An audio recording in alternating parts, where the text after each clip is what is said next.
Messieurs,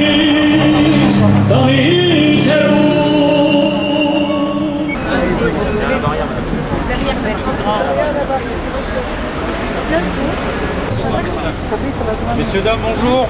Deuxième fois, s'il vous plaît, je vous demande de remonter sur le trottoir. La route après sera ouverte de l'autre côté. Oui, mais c'est ce que je vous dis, vous remontez un peu plus haut et là vous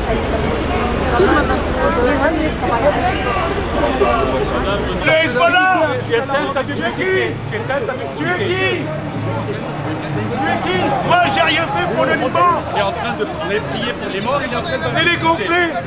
Alors le KGB et les communistes osent dire que moi je n'ai rien fait pour le Liban, avec toutes les gardes à vue que j'ai faites pour mon pays, avec l'année que j'ai passée au Liban, et on ose me dire t'as rien fait pour ton pays. Mais qui c'est ce gars? C'est le Hezbollah ou quoi? Mais qui vous êtes, monsieur? Tourne-le. Qui êtes-vous? Moi, je suis un ancien combattant quand tu étais à Paris en train de prendre le croissant. J'étais un ancien combattant contre les Palestiniens, contre les Syriens, contre Hezbollah. Alors tu te la fermes. Je suis un ancien combattant, moi. Je m'appelle José Jamouri, je suis de passage sur Paris. J'ai vécu en France l'exode à cause du régime qu'il y avait pendant l'occupation du Liban des années 90-2000. Et là, à cause de la situation au Liban avec le gouvernement de fantoche qu'on a, ma fille a décidé de partir, on vient l'installer en France. Et là, on est de passage. Comme c'est une date qu'on ne peut jamais oublier, j'ai perdu 4-5 amis l'année dernière par l'explosion semi-atomique. Et là, on est venu juste pour prier pour les morts et pour dire non, et ça suffit, quoi, c'est tout. Ça fait déjà depuis 1975 que ça dure.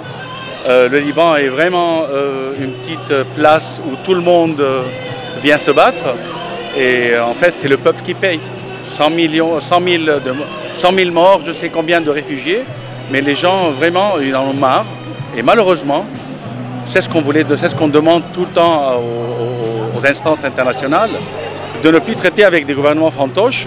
En fait, le gouvernement au Liban, c'est comme le gouvernement du Venezuela, c'est comme l'Iran, c'est comme Cuba. On est devenu sous des dictateurs alléchés de sang et d'argent. C'est catastrophique. Ben écoutez, le président a essayé de faire quelque chose. Il faut savoir qu'au Liban, il n'y a pas que la France il y a plein de joueurs internationaux. Il y a la Russie, il y a l'Iran, il y a les pays arabes, il y a l'Amérique. Et malheureusement, le président Macron a essayé de faire quelque chose, mais tout seul, il n'a pas. Aujourd'hui déjà, ça a été un bel effort de faire une conférence pour aider un peu le Liban. Mais j'espère qu'ils ne vont pas donner l'argent au gouvernement, plutôt aider les familles qui, jusqu'à maintenant, depuis un an, ils n'ont pas pu réparer leur maison. Il n'y a pas de médicaments pour les enfants. On est dans une catastrophe vraiment humanitaire impossible, inimaginable.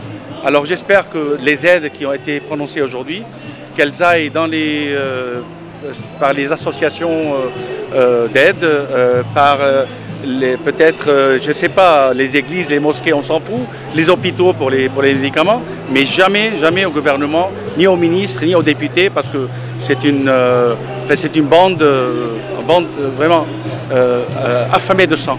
En fait, elle n'est pas au point mort. Dès qu'elle arrive à la vérité, en fait,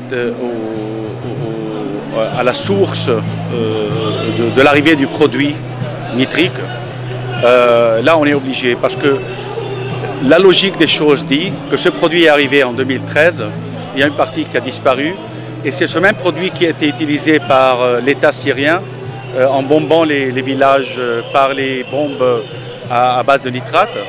Et d'après pas mal d'experts, ils disent qu'il n'y a que 550 tonnes, 550 kilos sur les 2500 qui ont explosé, alors il y a quelque chose qui a disparu. Et sûrement, il y a, en fait, c'est un pays qui est gouverné par le Hezbollah. S'il est impliqué d'une façon ou d'une autre, ils vont essayer de changer un peu l'orientation de l'enquête. On espère que le juge ne va pas être vraiment... qui va prendre ses responsabilités et ses forces et aller jusqu'au bout. Mais vous savez, au Liban, il y a eu plein d'assassinats. Et malheureusement, on n'est jamais arrivé à la finalité de savoir qui a commandité, qui a essayé, qui a fait. Voilà.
Lina Hamdan, je suis des groupes révolutionnaires du Liban. Nous avons commencé notre révolution le 17 octobre 2019. Après l'explosion du 4 août, nous avons perdu 200 victimes innocentes, des citoyens libanais. 6000 habitations ont été détruites, la moitié de la ville est détruite et jusqu'à aujourd'hui, on n'a aucun indice, aucune enquête qui est en cours. Il n'y a pas de vérité. Ce que nous voulons, c'est d'abord de dévoiler la vérité sur cette explosion. Et nous voulons changer, nous voulons le changement au Liban. Nous avons déjà commencé par les syndicats. Nous avons gagné le syndicat des avocats, nous avons gagné le syndicat des ingénieurs et nous allons continuer avec le Parlement, le Conseil des ministres. Et si le Liban ne change pas de dirigeant, nous allons rester un État qui est en faillite. Ça traîne parce que les dirigeants ne veulent pas la vérité. Il n'y a aucune intention, aucune volonté, aucune preuve qu'on est en train d'avancer. Le judiciaire, le juge Bittar, il essaye, il appelle des gens et bon, les gens au pouvoir, ils se disent qu'ils ont une impunité. Et cette impunité, on n'arrive pas à l'enlever pour qu'ils puissent venir et répondre aux questions de chaque citoyen, aux parents des victimes d'abord, au pays, à la nation, à tout l'État. Il y a 4 ports qui ont explosé aussi, en plus du port de Beyrouth. Exactement, on a eu des explosions, on a des armes illégales, nous n'avons aucune application des lois, nous voulons un état de droit. Nous voulons que le Liban redevienne un état de droit. Il ne suffit pas d'avoir une démocratie, nous avons une constitution qui est tout à fait laïque. Il se cache derrière des justifications confessionnelles qui n'existent plus parmi la population. La population est unie, le 1 million de personnes, les 1 million de masses qui sont descendus dans les rues, ils réclamaient la vérité, ils réclamaient un état de droit, des valeurs républicaines, des valeurs laïques, ce que notre constitution est déjà continue. Nous croyons en l'aide de M. Macron, nous croyons en l'aide de tous les pays qui veulent la stabilité au Liban et je crois que le Liban est une nécessité pour le Moyen-Orient. C'est un pays unique de par sa constitution, de par la pluralité de ses citoyens et de par son ouverture sur le monde. Mitterrand avait déjà essayé de négocier avec le Liban. Lui qui était sans doute 100 fois plus intelligent que Macron, n'y est pas parvenu. Nous allons pouvoir, avec l'aide de toute la communauté internationale, la France seule ne peut rien faire. Nous avons besoin de toute l'Europe, des États-Unis, du Canada, de l'Allemagne, de tout le monde. Il faut vraiment soutenir le Liban parce que c'est un message. Le Liban est un message, comme l'a très bien dit le pape Jean-Paul II.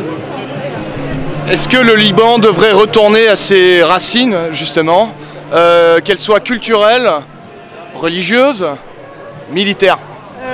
Il n'y a pas de racines religieuses. Le Liban, la constitution n'a pas de racines religieuses. Il n'y a pas de religion dans notre constitution. C'est une constitution laïque. Et nous avons un patrimoine commun qui unit toutes les confessions dans un cadre qui est vraiment un état de droit. Et c'est de cela que nous parlons. Nous savons que nous avons du pétrole, nous savons que nous avons du gaz. Le problème, c'est que nous ne voulons pas que la classe dirigeante actuelle commence à extraire ce pétrole parce que nous n'avons pas confiance. Le peuple libanais n'a pas confiance en ses dirigeants. Et nous attendons avec impatience les élections de mai 2022 pour essayer de changer un peu. On peut apporter un état de droit. Je vous ai dit, les valeurs républicaines qui sont vraiment communes à tous les Libanais. Vous pouvez demander à quelqu'un qui vient du Hakka, du fin fond du Nord, jusqu'à quelqu'un qui vient au Sud. Nous voulons vraiment un état de droit. C'est vraiment ce que nous demandons.